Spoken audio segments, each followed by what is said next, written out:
వీడియోని ఎండ్ వరకు చూడాలి, ఎందుకంటే ప్రతి పాయింట్ చాలా ఇంపార్టెంట్. సో లెవెల్ 2లో ఏ విధంగా ఇస్తాడు, ఆన్సర్ ఏ విధంగా ఇవ్వాలి, మొదటి దానికి సెకండ్ దానికి తేడా ఏంటి ఇప్పుడు చూద్దాం. They are not playing. They are not playing. మనకు మొట్టమొదటిగా కావాల్సింది ఏంటి? హెల్పింగ్ వర్బ్, అంతే కదా. హెల్పింగ్ వర్బ్, ఆర్ అనేది హెల్పింగ్ వర్బ్. సో ఆర్ రాస్తాం. నాట్ ఉందా? ఉంది. సో నాట్ రాయాల్సిన అవసరం లేదు. నెంబర్ 3 ఏంటి? సబ్జెక్ట్. దే అనే సబ్జెక్ట్. ఆర్ దే ఆన్సర్ అయిపోయింది. They are playing. Helping verb ఏంటి? First are. ఆర్ అనేది హెల్పింగ్ వర్బ్. నాట్ ఉందా? లేదు, కాబట్టి నాట్ రాయాలి. నెంబర్ 2. Number 3 subject. దే అనే సబ్జెక్ట్ స్మాల్ లెటర్ లోనే రాయాలి. Question mark. అయిపోయింది. Is telling. హెల్పింగ్ వర్బ్ ఏంటి? ఈజ్ అనేది హెల్పింగ్ వర్బ్. ఈజ్. నాట్ ఉందా? లేదు, కాబట్టి నాట్ రాయాలి. ఈజంట్. సబ్జెక్ట్ ఏంటి? He. Question mark. Helping verb. Not ఉందా? లేదా? Subject. Question mark. Is not telling. Helping verb is. Not ఉందా? ఉంది. సో సబ్జెక్ట్ ఏంటి? ఈజ్. హీ. Question mark. చాలా ఈజీ. అయితే ఇక్కడ చూద్దాం. I am not working. I'm not working. Helping verb ఏంటి? యామ్. యామ్. నాట్ ఉందా? ఉంది. తర్వాత subject. Subject I. Question mark. I am. Helping verb yam.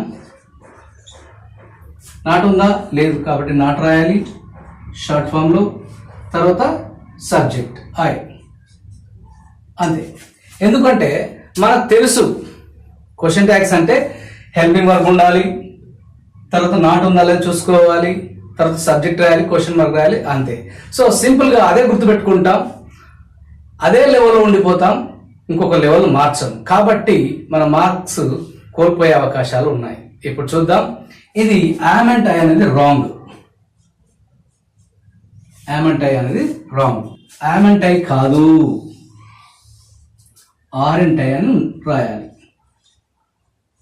Are and I. Are and I. Am and I అని రాయకూడదు. Level 1లో ఏంటి? Just helping verb, not ఉందా లేదా చూసుకోవాలి, తర్వాత సబ్జెక్ట్, క్వశ్చన్ మార్క్, అంతే. అయితే లెవెల్ 2లో మీరు గుర్తుంచుకోవాల్సినటువంటి విషయం ఏంటిదంటే, మీకు ఆర్ అండ్ ఐ అనే దాని మీద గ్రిప్ ఉందా లేదా అని అడిగేదే లెవెల్ 2. ఫస్ట్ జనరల్ది, తర్వాత ఆర్ అండ్ ఐ. లెవెల్ 2 అనగానే ఆర్ అండ్ ఐ అని గుర్తుపెట్టుకోవాలి. చూడండి, అయితే ఇందులో మరొక మిస్టేక్ చేసే అవకాశాలు ఉన్నాయి. ఎందుకంటే ఎగ్జామ్ సెంటర్లో ఐఆమ్ కనబడిందా, ఐఆమ్ కనబడితే గుడ్డిగా మీరు ఆర్ అండ్ ఐ అని రాయండి అని చెప్తారు.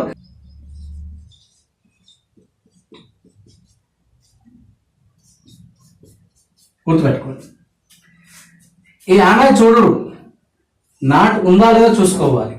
అంటే పాసివ్ సెంటెన్స్ లో యామ్ అండ్ ఐ ప్లేస్ లోనే ఆర్ అండ్ ఐ ఉంటుంది, అంతే తప్ప యామ్ ఐ ప్లేస్ లో ఆర్ అండ్ ఐ ఉండదు.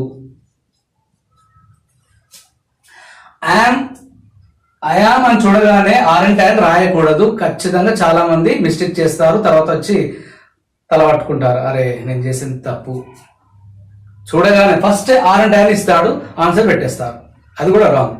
సో రూల్ మర్చిపోకూడదు. ఇది ఫస్ట్ యామ్ రాసుకోవాలి, నాట్ ఉందాలో చూసుకోవాలి, దాని ప్రకారం రావాలి. యామ్ అండ్ ఐ వస్తుంది అంటే మనము ఈ యామ్ అండ్ ఐ కాదు, యామ్ అండ్ ఐ ప్లేస్ లో ఆర్ అండ్ ఐ రాయాలని మనం గుర్తు పెట్టుకుంటే ఒక మార్కును మనం సంపాదించుకుంటాం.